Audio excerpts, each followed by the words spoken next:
नमस्कार. मी सुवर्ण बाबूराव कळसे. समर्पण. समर्पण एक छोटासा शब्द, ऐकायला छान वाटणारा, पण समजायला, आत्मसात करायला आणि तो आचरणात आणायला मात्र अतिशय कठीण. मुळात समर्पण म्हणजे काय हे आपण आधी समजून घ्यायला हवं. समर्पण ही मनाची एक अशी अवस्था आहे जिथे मनुष्य आपल्या सर्व संकल्पांचा, इच्छेचा त्याग करतो. खरं तर आपण आपल्या स्वतःला, आपल्या इच्छेला, आपलं मन, बुद्धी, ज्ञान या सगळ्यांचा किंवा त्याही पेक्षा आपलं म्हणून जे जे काही आहे ते सर्व गुरु, ईश्वर, माता पिता किंवा आणखी कुणाला तरी अर्पण करणं म्हणजे समर्पण होय. सगळ्यात महत्वाचं म्हणजे माणसाचा अहंकार, माझ्यातला मी आधी अर्पण केलं पाहिजे. सर्वात आधी अर्पण केलं पाहिजे ते माणसाचं अहंभाव, अहंकाराचा वारा न लागो राजसा. माझ्यात समर्पण भाव आहे हा सुद्धा अहंकार असता कामा नये. खरं तर जीवन जगताना आत्मविश्वास आणि आत्मसन्मान या बाबी खूप महत्वाच्या असतात, आवश्यक असतात. पण समर्पणात मात्र या दोन बाबी सुद्धा अर्पण करावे लागतात. आत्मसन्मान आणि आत्मविश्वास या बरोबरच स्वतःच्या भौतिक, अभौतिक, लौकिक, अलौकिक, साकार आणि निराकार अस्तित्वाचेही अर्पण करावे लागते. व्यक्तीच्या शारीरिक, मानसिक आणि वैचारिक अस्तित्वाचं अर्पण म्हणजे पूर्ण समर्पण होय. समर्पणात श्रद्धा आणि विश्वास असावा. संदेह आणि स्वार्थ असेल तर ते पूर्ण समर्पण असू शकत नाही. भक्ती आणि प्रेम यांचा आत्मा समर्पण असते. या दोनही बाबतीत समर्पण नसेल तर त्या अधुऱ्या ठरतील. समर्पण भावरहित भक्ती म्हणजे केवळ कर्मकांड ठरेल. अशी भक्ती फोल ठरेल.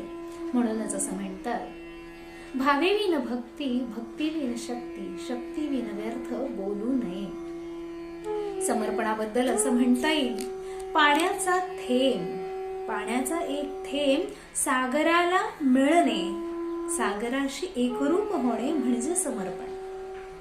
पाण्याच्या थेंबाचं अस्तित्व इथं संपणार आहे, ते नष्ट होणार आहे, परंतु त्याच वेळेला तो पाण्याचा एक थेंब म्हणजे सागर होणार आहे, सागराचा एक अंश होणार आहे. ही निश्चितच उदात्त बाब आहे. पण तो पाण्याचा थेंब जर स्वतःचं अस्तित्व टिकवण्याची धडपड करत राहिला, स्वतःच्या अस्तित्वाची काळजी करत राहिला, स्वतःच्या आत्मसन्मानाची चिंता करत राहिला, तर मात्र तो सागर होण्यापासून वंचित राहील. आपल्या आत्मसन्मानाची काळजी आपण करू नये. ज्याच्या ठाई अर्पण केलं, आपण समर्पण केलं, त्याच्याच ठाई ती चिंता, ती काळजी, त्या आत्मसन्मान सुद्धा समर्पित करावा. आणि मग उरते ती केवळ शुद्ध भक्ती. पाणी ने पानी तेरा रंग कैसा, जिसमें मिलाए लगे उस जैसा. समर्पणामुळे इतकं अद्वैत निर्माण होतं भक्त आणि भगवंतात. समर्पण का करावं?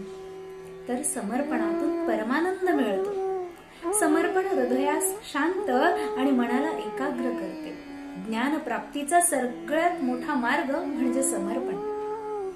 खरं तर ज्याला ज्ञान प्राप्तीची आस आहे त्याने समर्पण करावं.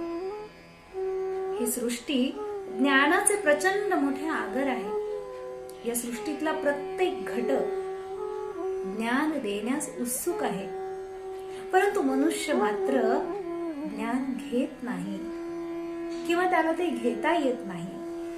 मग कोण अडवतं त्याला ज्ञान मिळवण्यापासून? त्या माणसाचं मन.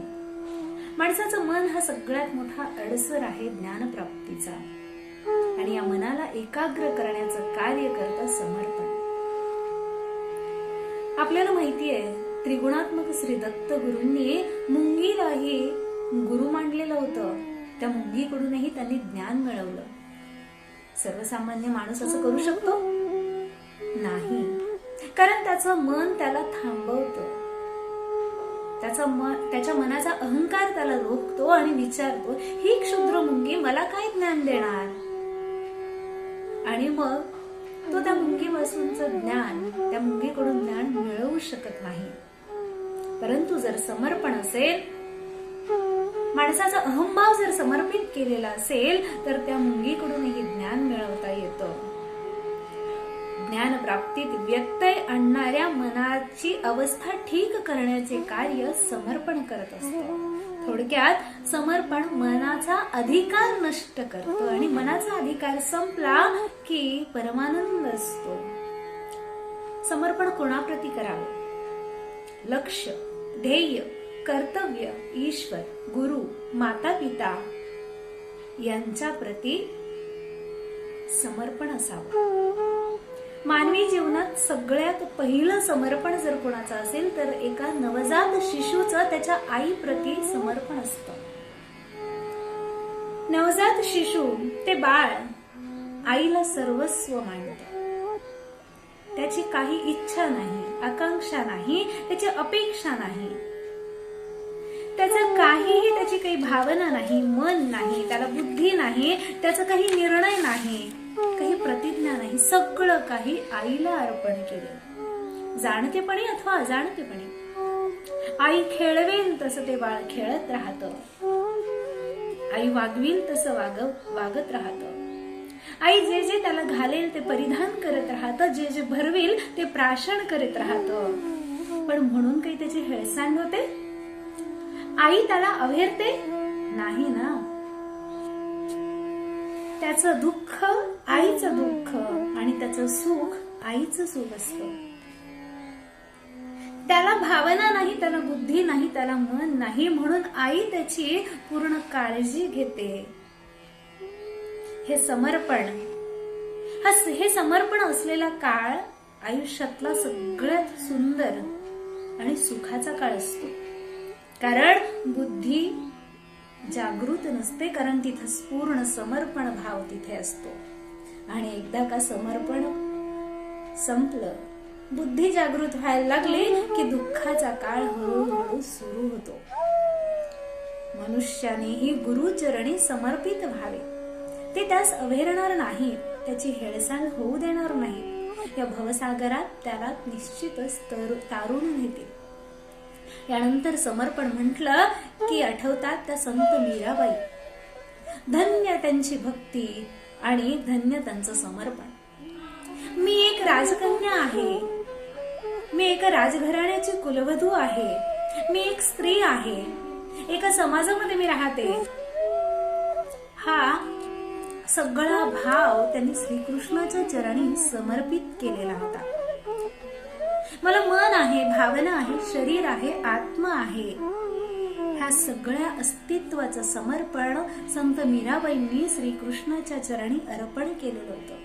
त्याच्याकडून कसली अपेक्षाही केली नव्हती. उठता बसता कार्य करता मेरे तो गिरीधर गोपाल, दुसरा नको, ही एकच आस मनाला होती. आणि या श्रीकृष्णाला समर्पित झालेल्या मीरेला विषाचा पेला दिला गेला आणि अतिशय निर्भयपणे, निसंदेहपणे, अतूट श्रद्धेने आणि बिनशर्त आस्थेने तिने तो ओठी लावला. आणि पुढे काय झालं तुम्हा आम्हा सर्वांनाच माहितीये. विष का प्याला राणाजी भेजा, पीबत मीरा हासी रे. त्या विषाचा काहीच परिणाम झाला नाही. मीराबाई मात्र एक निस्सीम भक्त म्हणून अजरामर झाल्या. हे जीवन, हा आत्मा, हे शरीर, हे सगळंच काही त्याला अर्पित केलंय. मग त्याला भय आता कशाचं? मग आता मला भय कशाचं? काय करायचंय तो करेल. म्हणजे बघा, मरणाची भीती नाही आणि जगण्याची आसक्ती नाही, किंवा नरकाची भीती नाही आणि स्वर्गाची अभिलाषा नाही. ही मनोअवस्था केवळ आणि केवळ समर्पणातून निर्माण होऊ शकते. यानंतर उत्कट समर्पणाचं आणखीन एक उदाहरण म्हणजे द्रौपदी. भरसभेत तिची अवहेलना सुरू होती. अनेकांसमोर तिनं याचना केली. मी तुमची स्नुषा आहे, मी तुमची पत्नी आहे, मी तुमच्या राजघराण्याची कुलवधू आहे, मी पांचाली आहे, माझा अपमान करू नका. पण तिची अवहेलना थांबली नाही. कारण अहंभाव अजूनही जागा होता. तिचा अहंकार अजूनही जागृत होता. तिच्यातला मी अजूनही जागा होता. पण ज्या वेळेला सगळे मार्ग बंद झाले आणि पूर्ण समर्पण झालं, ज्या वेळेला ती पूर्णपणे श्रीकृष्णाच्या चरणी समर्पित झाली, आणि मग पुढे काय झालं? द्रौपदीसी वस्त्रे अनंता देत होतासी भाग्यवंता. श्रीकृष्णाने लाज राखली. कुणाची? द्रौपदीची. तोच जाणे, कारण तिने ती लाजही त्याच्याच चरणी अर्पित केली होती. हो, अशाच आणखी एक समर्पणाचं उदाहरण, समर्पण भावाचं मूर्तिमंत उदाहरण म्हणजे शबरी. प्रभू श्री रामचंद्रांच्या चरणी लीन झालेली शबरी उष्टीवर त्यांना देताना कसलाच संकोच मनात ठेवत नाही. हो, सगळंच त्याच्या चरणी अर्पण केल्यानंतर आपोपर भाव राहतोच कुठे? आणखीन एक भक्तीतलं अत्युच्च समर्पणाचं उदाहरण म्हणजे संत जनाबाई.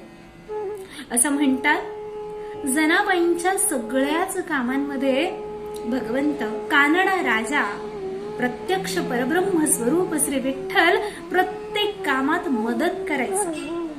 अतिउच्च समर्पणात भक्तच सगळं काही भगवंताच्या ठाई अर्पण करून त्याच्याशी एकरूप होतो असं नाही. हो, तर भगवंत ही भक्तात एकरूप होतो. दोघात अद्वैत निर्माण होतं. जनाईचं काम विठ्ठलाचंच होऊन जातं. जनाई मी कोण आहे, माझा अधिकार काय आहे याचा विचारच करत नाही. शरीर, आत्मा, मन, बुद्धी हे सगळं काही ती त्याच्याच चरणी अर्पण करतेच. पण तो वैकुंठीचा राणा आहे, विश्वाचा नियंता आहे, परब्रह्म आहे, या जाणीवेचेही ती समर्पण करते. तो केवळ माझा सखा आहे इतकंच तिला माहिती. तिच्या समर्पणापुढे वैकुंठीचा राणा ही प्रत्यक्ष वैकुंठाचा राणा कानडा राजा शेणात हात घालतो. काय अधिकार आहे त्या समर्पणाचा पहा. मी तूपणाची बोळवण करणाऱ्या जनाबाई पुढे, एका भक्तापुढे भगवंतही समर्पित होतो. काय तो अधिकार आहे? एक कवयित्री असं म्हणते, रांधीते दळीते कांडिते मी, रांधीते दळीते कांडिते मी, आणि पीठ तव मुखी लागले. रांधीते दळीते कांडिते मी, आणि पीठ तव मुखी लागले. रे कृष्ण सख्या, रे कृष्ण सख्या, तू तुझा आणि मीन माझी राहिली, मीन माझी राहिली. ज्या समर्पणापुढे भगवंत हे भगवंताचा उरत नाही, किती परमोच्च भक्ती असेल ती, किती परमोच्च समर्पण असेल ते, काय अधिकार असेल त्या भक्ताचा आणि काय अधिकार असेल त्या समर्पणाचा. धन्य तो भक्त आणि धन्य तो भगवंत. ही झाली भक्तीतल्या समर्पणाची काही उदाहरणं. भक्ती आणि प्रेम या दोन्हीतल्या समर्पणाचीही काही उदाहरणं आपल्याला सांगता येतील. भक्ती आणि प्रेम यांचे मूर्तिमंत उदाहरण, त्यांचं मूर्तिमंत रूप म्हणजे राधा आणि गोपिका यांचं कृष्णाप्रती आणि कृष्णाचं राधा आणि गोपिकांप्रती असलेलं शुद्ध पवित्र प्रेम. प्रेमाची दुसरी बाजू म्हणजे समर्पण. ज्या प्रेमात स्वार्थ असतो ते प्रेम म्हणजे पाप. शुद्ध प्रेमात मिलन नाही तर समर्पण अपेक्षित असतं. राधा कृष्ण किंवा गोपिका कृष्ण यांचं भक्तियुक्त प्रेम समजणं साधारण गोष्ट नाही. वृंदावनातील रम्य लीलांमधून विविध रूपकांनी व्यक्त झालेल्या आणि भक्तिरसात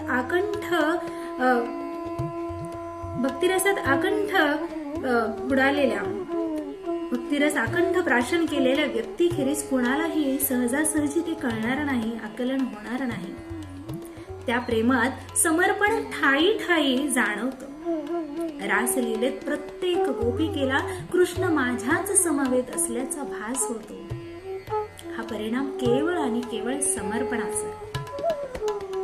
याचं मूळ कारणच समर्पण होतं.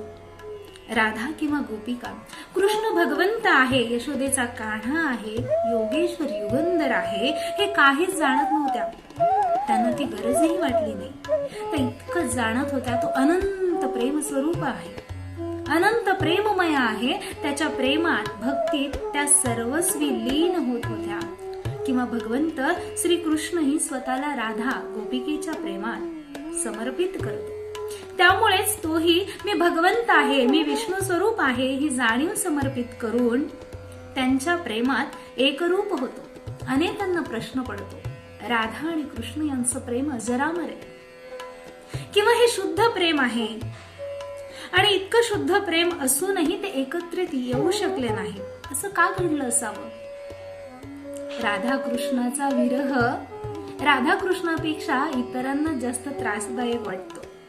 पण राधाकृष्ण यांना हा विरह सुसह्य झाला, अगदी सहज साध्य झाला, कारण त्यांच्या प्रेमात अत्युच्च कोटीचं समर्पण होतं. राधाकृष्णाचा विचार करताना प्रेमाचं लक्ष विवाह किंवा मिलन नाही तर समर्पण असतं, याचा पुन्हा पुन्हा प्रत्यय येतो. प्रेमासाठी प्रेम, कर्तव्यासाठी कर्तव्य आणि कर्मासाठी कर्म हे मौलिक शिकवण देणारा श्रीकृष्ण स्वतःच्या उपदेशाचं स्वतःच मूर्तिमंत उदाहरण आहे.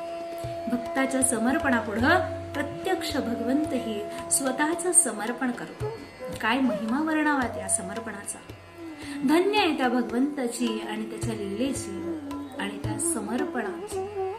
काय महात्म्य वर्णावं त्या समर्पणाचं. अशी कितीतरी उदाहरणं आपल्याला सांगता येतील, देता येतील. प्रत्यक्ष भगवंताने जेव्हा समर्पणाचं महत्व, समर्पणाचा महिमा आपल्याला सांगितला, प्रत्यक्ष भगवंत जिथं समर्पित होतो भक्तापुढे आणि त्याच्या भक्तीमध्ये, त्याच्या प्रेमामध्ये, तिथं आपण हे समर्पण, या समर्पणाचा काही अंश जरी आपण आत्मसात करायला शिकलो तरी खूप आहे. आजच्या या स्पष्टीकरणातला, या समर्पण या शब्दाशी गुंफलेले काही शब्द, यातलं जे जे काही चांगलं वाईट आहे, योग्य अयोग्य आहे, चूक बरोबर आहे, ते सगळं त्या भगवंताच्या चरणी अर्पित करते. श्रीकृष्णार्पणमस्तु.